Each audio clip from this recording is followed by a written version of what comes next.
Hey guys, it feels like I've been doing a lot of Danish videos recently and haven't really shared any games, but this is an absolute classic. Well, from my point of view, I mean, it's not a perfect game. It's peppered with mistakes and blunders. So my opponent's rated around 1470, and we both play with around 80 accuracy in this. But I just think it's absolutely fascinating. And I even commented during the game, which is what a game to my opponent. So it's 10 minutes, no increment, which is important, it turns out. And it's fascinating because both of us actually lose our queens by force during this game, okay? So it's a really good example, continuing the theme of saying that, you know, the lead in chess games at the beginner, intermediate, improving level, it can change on a dime, right? So we shouldn't be giving up just because we're down a minor piece, this, that, and the other. But check this one out because it's really, really good. So my opponent opens with the Van Croys opening, or immediately puts me off my guard. So I'm thinking d5, okay. Because if I go e5 here, he might play d4, and then I really don't know what to do. So generally my go-to against these unusual starts is to think about maybe a kind of reverse London solid setup. Yeah, that's very often what you have to do as black. Okay, and make white, oh, the sun's just come out, make white bring the game to you. Okay, and now queen e2, which is weird. Okay, so I grab the center, right? It's opening principles, grab the center, why not? Knight c3, and obviously he's attacking this pawn once, it's defended once, but I decide to bring my light square bishop out anyway. I'm going for solidity here. And I'm thinking, is there going to be a punishing dumb-ass openings video in this? But no. So he plays b3, obviously aiming to fianchetto his bishop. So this is some kind of variation on a, like a, I don't know, King's Indian attack kind of thing. But he's put his queen in front of his bishop here, so this bishop's going to have trouble developing. Okay, so now he fianchettos the dark square bishop. I play my bishop out to b4, which is apparently a mistake. The computer said knight f6 was much better, but hey. Now he castles and I put my queen behind my bishop. So very, very common idea here. You can drop your bishop in here and force this dark square bishop off the board one way or another, and then maybe attack with your edge pawn. King moves across. I develop my knight finally. He plays h3 and now I push b5. So I'm already thinking about coming up after this corner, right, and putting ideas of castling maybe to one side for now. I'm feeling like his queen's got no scope, this bishop's certainly got no scope, this knight is not developed, this rook isn't any part of the game. So all he's really playing with is the king and a couple of minor pieces. So maybe it is time to launch an early pawn storm. And I'm thinking that a5, a4 here is perfectly playable because it's defended by a pawn and a rook. You know, even if he takes with knight and pawn, we've still peeled open the king. And I've got ideas of d4 at some point, bring both my bishops into the game, okay? He strikes out on the king side now. So I'm thinking, okay, it's another good reason not to castle straight away. a5. Now he pushes again. And again, I'm thinking here about time. What do I do? So first thing, obviously, I have to save my knight. So decide to pivot my knight round. Knight might come here. He develops his knight, and again a4, right? He's spent less than 50 seconds at this point in time. I've spent 1.5 minutes, but I'm thinking, come on, let's peel this guy open. And now d4, so a significant pawn break. And this is one of those times when you have to stop and think. So I give this one 30 seconds. And I have to calculate, okay, what happens if he takes here? I can recapture with a knight. Knight takes, queen takes. That's not too bad. It would mean that there's a potential discovery maybe by the bishop. So I decide in the end to carry on with my plan, put the pressure on my opponent, put the ball back in his court, and I capture on b3. Because I know that whatever happens now, I can take there or take there with check. Okay? So now he captures the pawn on e5, attacking my queen. But I know that I have the check. However, in the instance, I decide instead to capture the pawn, right? And this is a really, really interesting point in the game, okay? So I capture the pawn with my knight. Now, what do you see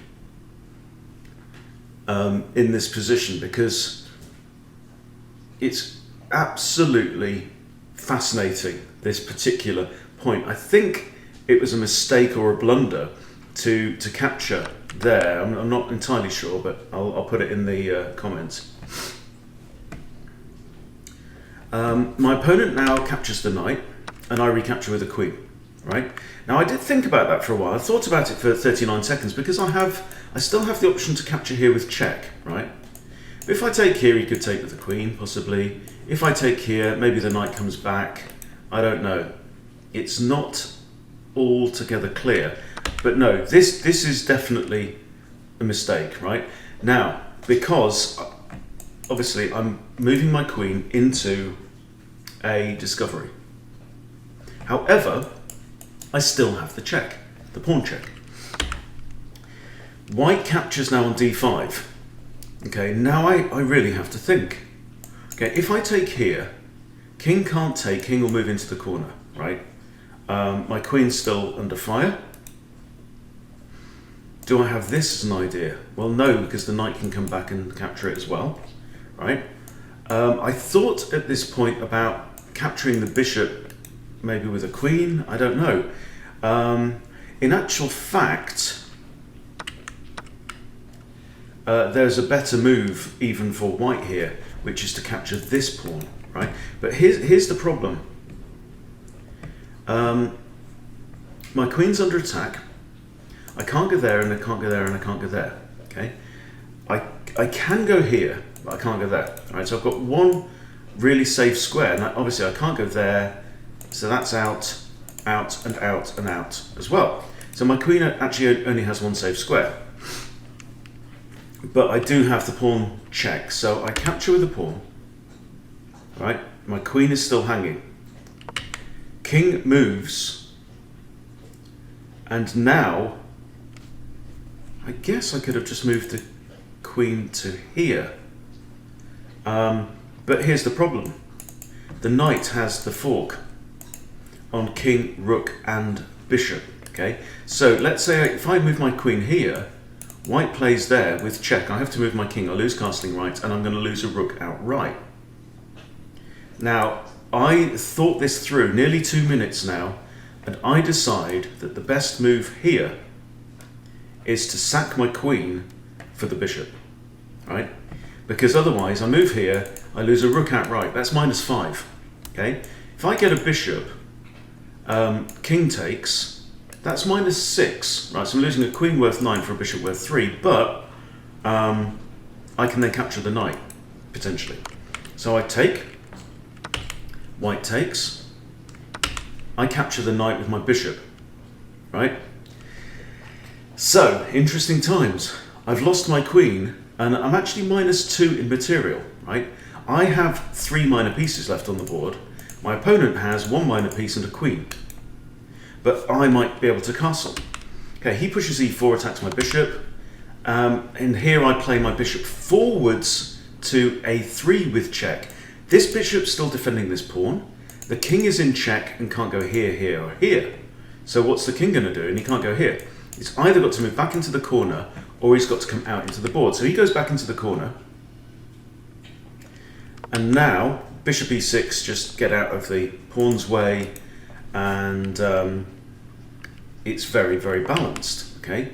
Queen comes in with a checkmate threat. Easy to get out of that, just castle to safety, okay? So now my opponent is slightly up in material. My opponent has a queen, but I have 5 pieces on the board to his 4, and I have a safe king. Okay, so my king is happy there. So still very balanced, and I've got a very, very dangerous pawn. The king also can't move.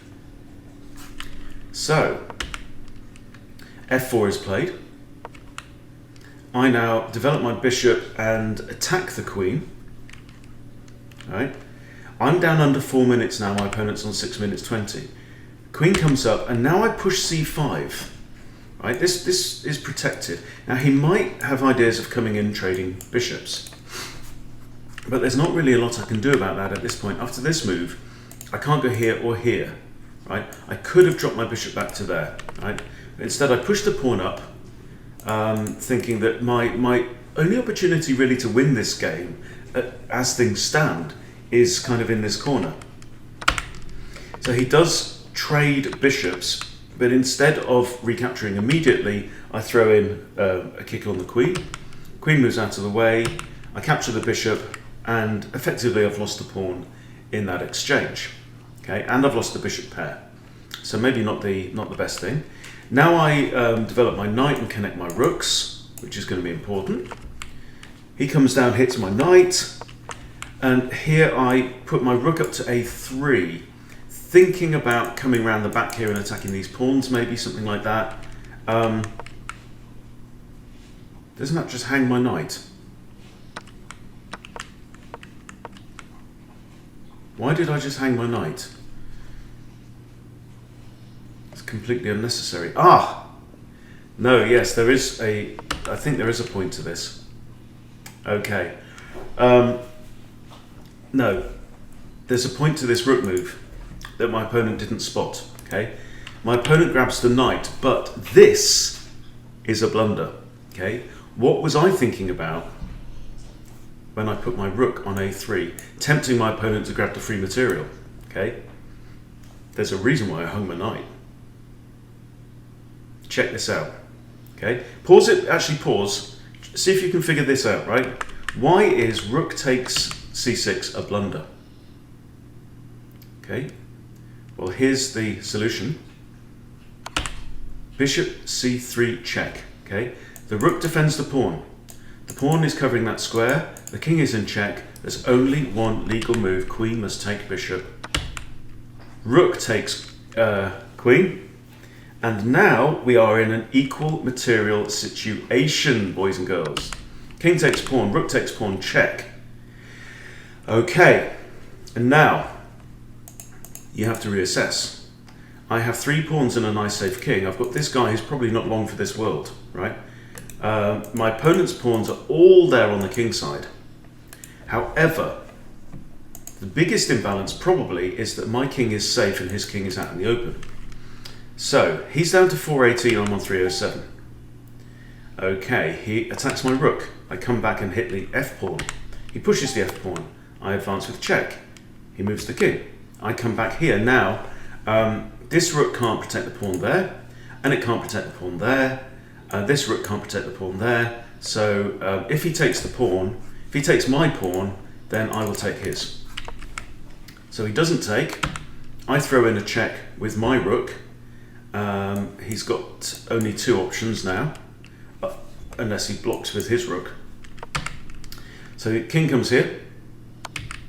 I check again. King comes back.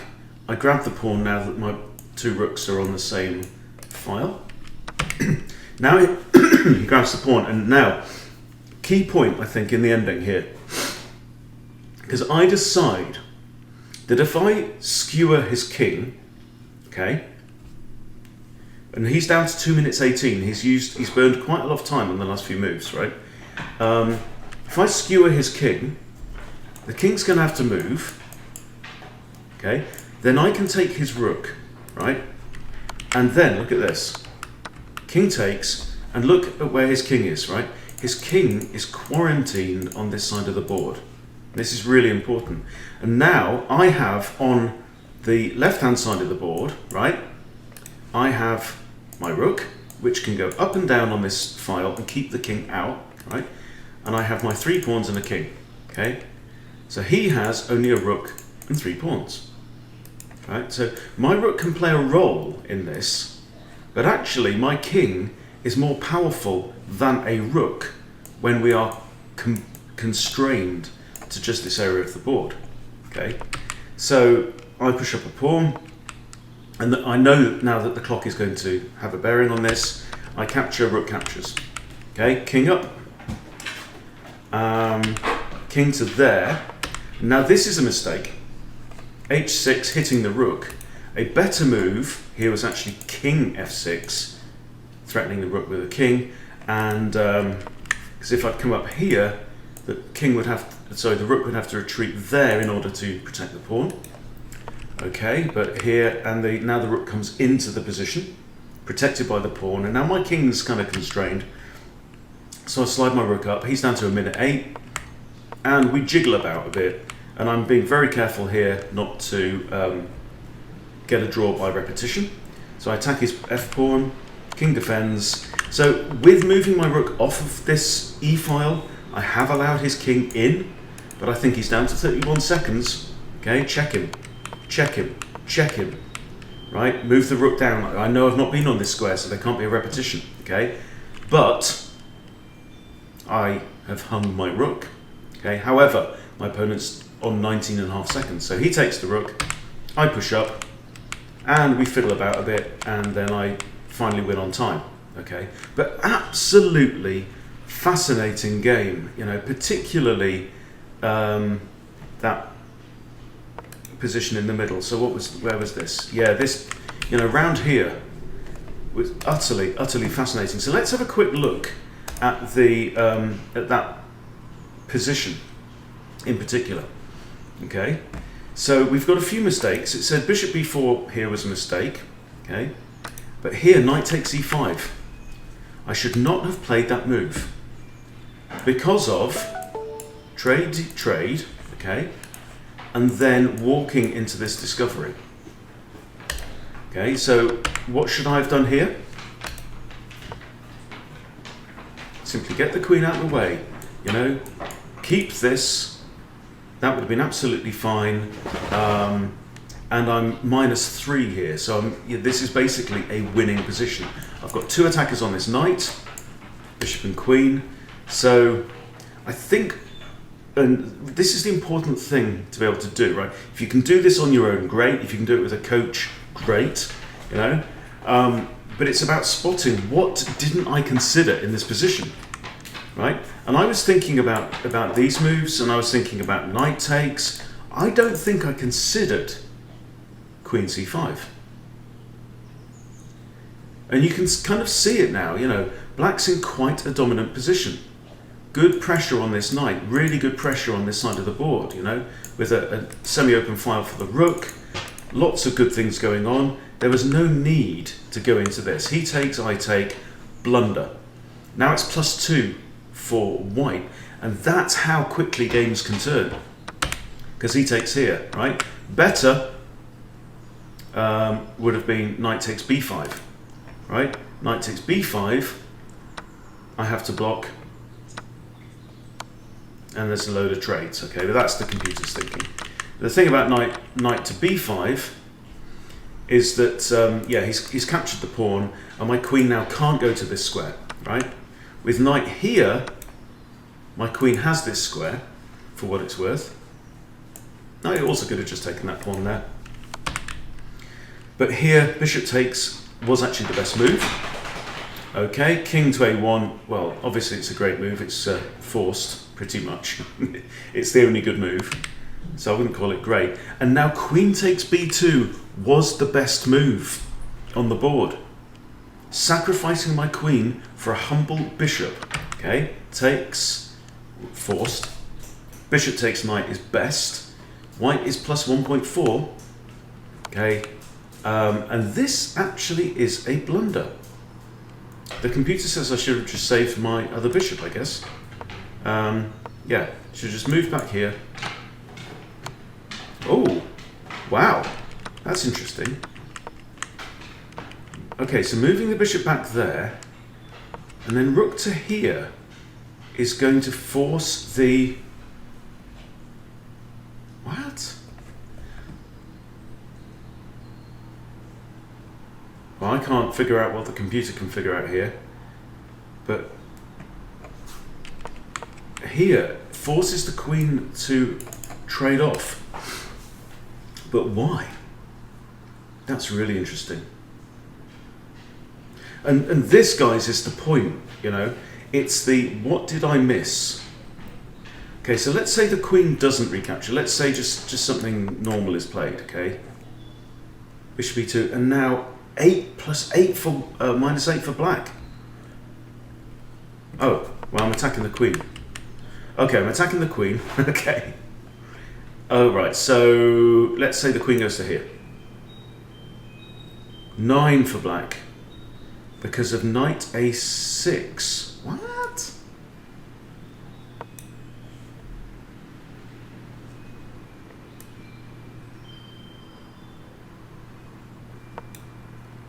No, let's say she doesn't go there. In fact, the queen is kind of running out of squares slightly. She can't go there either. Let's say the queen goes down here. What's the continuation? a1 equals queen. Rook takes a1. Bishop c3. Wow. But then the king can take the rook, right? King takes rook. Knight c5. No, you've got to be a computer to work this stuff out. And it apparently is a forced mate in 5 from here. But yeah, that's just one of those things where you have to go, okay, no. You know, if you're stockfish, I get it. If you're human, nah, not really, you know. But I just wanted to share that with you because I think that's an absolutely fascinating game. If there'd been an increment, I would have lost it because I blundered my rook right at the end. But yeah, definitely interesting, and yeah, a good case study for a number of reasons. But particularly this idea that we've been talking about recently, that games turn. Games turn so easily. You know, I was forced to give up my queen, but then later on I was able to win my opponent's queen back. So don't give up, never retreat, never surrender, keep the faith, enjoy your chess. See you later.